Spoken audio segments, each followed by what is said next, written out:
मुकुन्दमाला स्तोत्रम्। ॐ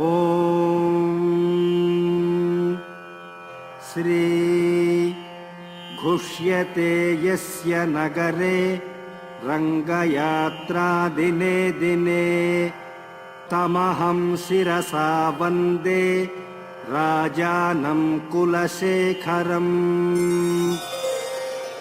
श्रीवल्लभेति वरदेति दयापरेति भक्तप्रियेति भवलुण्ठनकोविदेति नाथेति नागशयनेति जगन्निवासेति आलापनं प्रतिपदं कुरु मे मुकुन्द। जयतु जयतु देवो देवकीनन्दनोऽयम् जयतु जयतु कृष्णो वृष्णिवंशप्रदीपः। जयतु जयतु मेघश्यामलः कोमलाङ्गः। जयतु जयतु पृथ्वीभारनाशो मुकुन्दः। मुकुन्दमूर्ध्ना प्रणिपत्य याचे भवन्तमेकान्तमियन्तमर्थम्। अविस्मृतिस्त्वच्चरणारविन्दे भवे भवे मेस्तु भवत्प्रसादात्। नाहं वन्दे तव चरणयोर्द्वन्द्वमद्वन्द्वहेतोः कुम्भीपाकं गुरुमपि हरे नारकं नापनेतुम्। रम्या रामा मृदुतनुलता नन्दनेनापि रन्तुम्। भावे भावे हृदय भवने भावयेयं भवन्तम्। नास्था धर्मेण वसुनिचये नैव कामोपभोगे यद्यद्भव्यं भवतु भगवन् पूर्वकर्मानुरूपम्।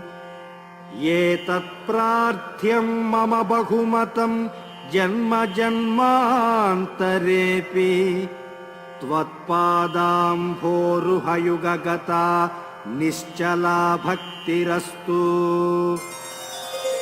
दिवि वा भुवि वा ममास्तु वासो नरके वा नरकान्तकप्रकामम्।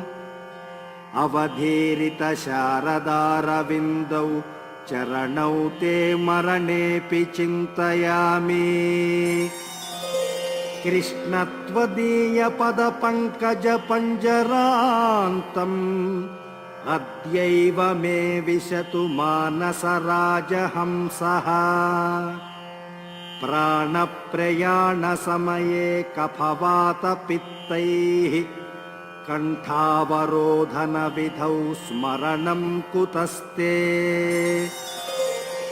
चिन्तयामि हरिमेव सन्ततं मन्दमन्दहसिताननाम्बुजम्। नन्दगोपतनयं परात्परं नारदादिमुनिवृन्दवन्दितम्। करचरणसरोजे कान्तिमन्नेत्रमीने श्रममुषिभुजवीचिव्याकुले गाधमार्गे। हरिसरसि विगाह्यापीय तेजोजलौघम् भवमरुपरिखिन्नः खेदमद्य त्यजामि। सरसिजनयने सशङ्खचक्रे मुरभिदिमा विरमस्व चित्तरन्तुम्। सुखतरमपरं न जातु जाने हरिचरणस्मरणामृतेन तुल्यम्। माभिर्मन्दमनो विचिन्त्य बहुधा यामिश्चिरं यातनाः। नामेनः प्रभवन्ति पापरेपवः स्वामेननु श्रीधरः। आलस्यं व्यपनीय भक्तिसुलभं ध्यायस्व नारायणम्। लोकस्य व्यसनापनोदनकरो दासस्य किं न क्षमः भवजलधिगतानां द्वन्द्ववाताहतानां सुतदुहितृकलत्रत्राणभारार्दितानां विषमविषयतो ये मज्जतामप्लवानां भवतु शरणमेको विष्णुपोतो नराणाम् भवजलधिमगाधं दुस्तरं निस्तरेयम् कथमहमिति चेतो मास्मगाः कातरत्वम् सरसिजदृशि देवे तावकी भक्तिरेका नरकभिधि निषण्णा तारयिष्यत्यवश्यम् तृष्णातो ये मदनपवनोद्धूतमोहोर्मिमाले दारावर्ते तनयसहजग्राह सङ्घाकुले च संसाराख्ये महति जलधौ मज्जतां नस्त्रिधामन् पादाम्भोजे वरद भवतो भक्तिनावं प्रयच्छ माद्राक्षं क्षीणपुण्यान् क्षणमपि भवतो भक्तिहीनान् पदाब्जे माश्रौषं श्राव्यबन्धं तव चरितमपास्यान्यदाख्यानजातम् मास्मार्षं माधव त्वामपि भुवनपते चेतसा पह्नुवानान् मा भूवं त्वत्सपर्याव्यतिकररहितो जन्म जन्मान्तरेऽपि जिह्वे कीर्तय केशवं मुररिपुं चेतो भज श्रीधरम् पाणिद्वन्द्वसमर्चयाच्युतकथाः श्रोत्रद्वयत्वं शृणु कृष्णं लोकय लोचनद्वय हरेर्गच्छाङ्घ्रियुग्मालयम् जिघ्रघ्राणमुकुन्दपादतुलसीं मूर्धन्नमाथोक्षजम् हे लोकाः शृणुत प्रसूतिमरणव्याधेश्चिकित्सामिमाम् योगज्ञाः समुदहरन्ति मुनयो यां याज्ञवल्क्यादयः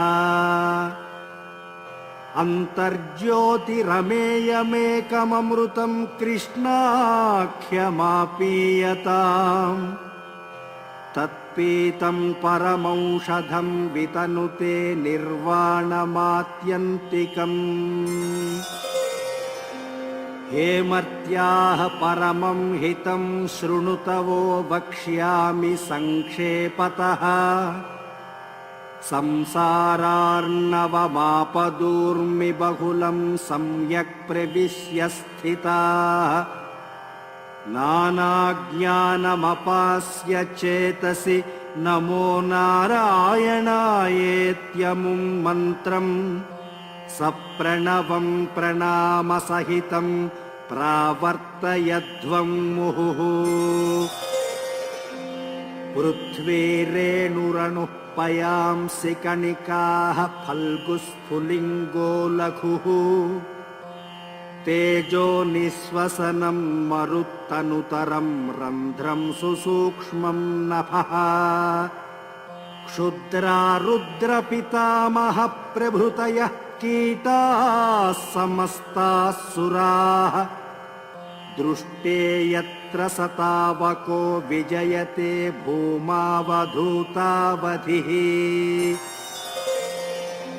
बद्धेनाञ्जलिना नतेन शिरसा गात्रैः सरोमोद्गमैः कण्ठेन स्वरगद्गदेन नयनेनोत्कीर्णबाष्पाम्बुना नित्यं त्वच्चरणारविन्दयुगलध्यानामृतास्वादिनाम् अस्माकं सरसीरुहाक्ष सततं सम्पद्यतां जीवितम्। हे गोपालक हे कृपाजलनिधे हे सिन्धुकन्यापते हे कंसान्तक हे गजेन्द्रकरुणापारेण हे माधवा हे रामानुज हे जगत्त्रयगुरो हे पुण्डरीकाक्ष माम् हे गोपीजननाथ पालय परं जानामि न त्वां विना। भक्तापाय भुजङ्गगारुडमणिस्त्रैलोक्यरक्षामणिः गोपीलोचन चातकाम्बुदमणिः सौन्दर्यमुद्रामणिः यः कान्तामणिरुक्मिणी घनकुचद्वन्द्वैकभूषामणिः श्रेयो देवशिखामणिर्दिशतु नो गोपालचूडामणिः।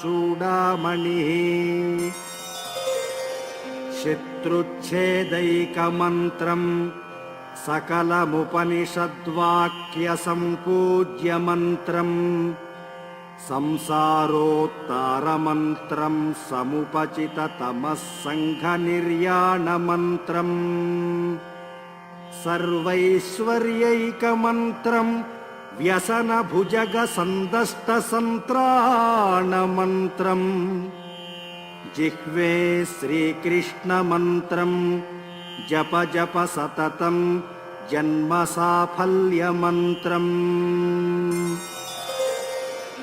व्यामोहप्रशमौषधं मुनिमनोवृत्तिप्रवृत्त्यौषधम् दैत्येन्द्रात्तिकरौषधं त्रिभुवनी सञ्जीवनैकौषधम् भक्त्यात्यन्तहितौषधं भवभयप्रध्वंसनैकौषधम् श्रेयः प्राप्तिकरौषधं पिब मनः श्रीकृष्णदिव्यौषधम्।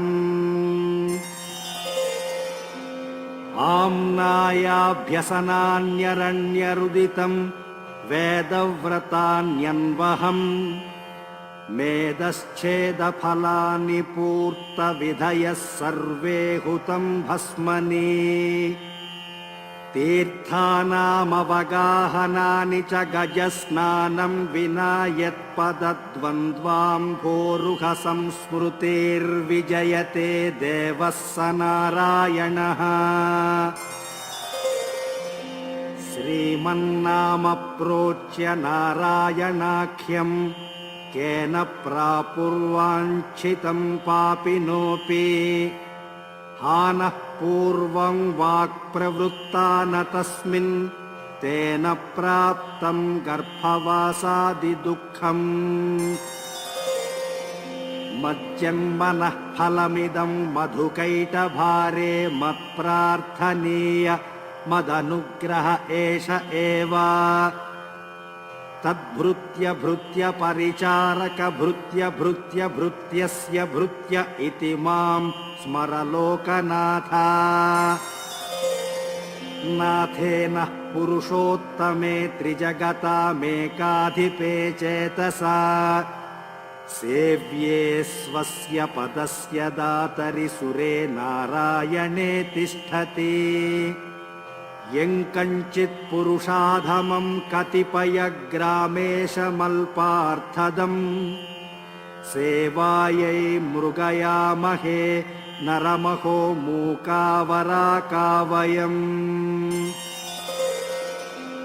मदनपरिहरस्थितिं मदीये मनसि मुकुन्द पदारविन्दधाम्नि हरनयन कृशानुना कृशोऽसि स्मरसि न चक्रपराक्रमं मुरारेः। तत्त्वं ब्रुवाणानि परं परस्मात् मधुक्षरन्तीव सतां फलानि प्रावर्तय प्राञ्जलिरश्मिजिह्वे नामानि नारायणगोचराणि इदं शरीरं परिणामपेशलं पतत्यवश्यं श्लथसन्धिजच्छरम् किमौषधैः क्लिश्यसि मूढदुर्मते निरामयं कृष्णरसायनं पिब दारावाराकरवरसुता ते तनूजो विरिञ्चिः स्तोता वेदस्तव सुरगणो भृत्यवर्गः प्रसादः मुक्तिर्माया जगदविकलं तावकी देवकी ते माता मित्रं बलरिपुसुतस्त्वय्यतोऽन्यन्न जाने कृष्णो रक्षतु नो जगत्त्रयगुरुः कृष्णं नमस्याम्यहम् कृष्णे नामरशत्रवो विनिहताः कृष्णाय तुभ्यं नमः कृष्णादेव समुत्थितं जगदिदं कृष्णस्य दासोऽस्म्यहम् कृष्णे तिष्ठति सर्वमेतदखिलं हे कृष्ण रक्षस्व माम् तत्त्वं प्रसीद भगवन् कुरु मय्यनाथे विष्णो कृपां परमकारुणिकः किल त्वम् संसारसागरनिमग्नमनन्तदीनमुद्धर्तुमर्हसि हरे पुरुषोत्तमोऽसि नमामि नारायणपादपङ्कजम् करोमि नारायणपूजनं सदा वदामि नारायणनाम निर्मलम् स्मरामि नारायणतत्त्वमव्ययम्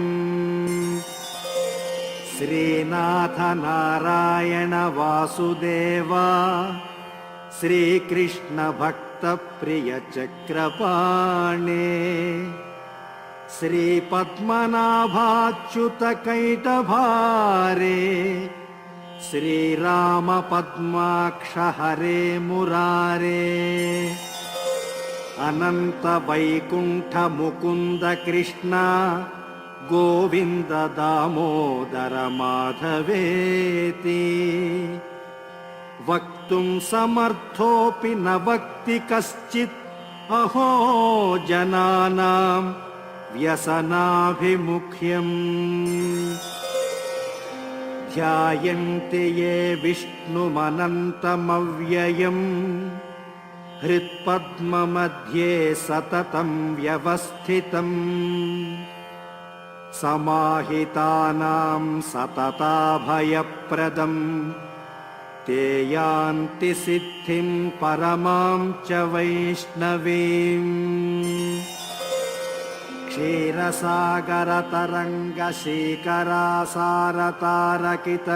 क्षीरसागरतरङ्गशीकरासारतारकितचारुमूर्तये भोगिभोगशयनीयशायिने माधवाय मधुविद्विषे नमः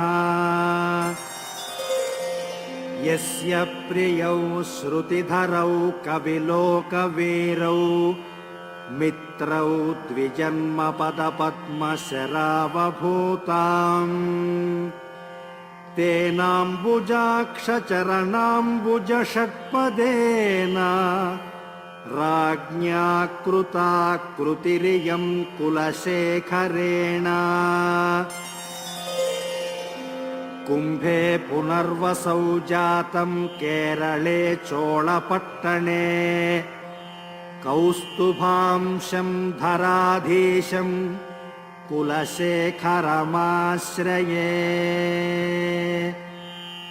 मुकुन्दमाला सम्पूर्णा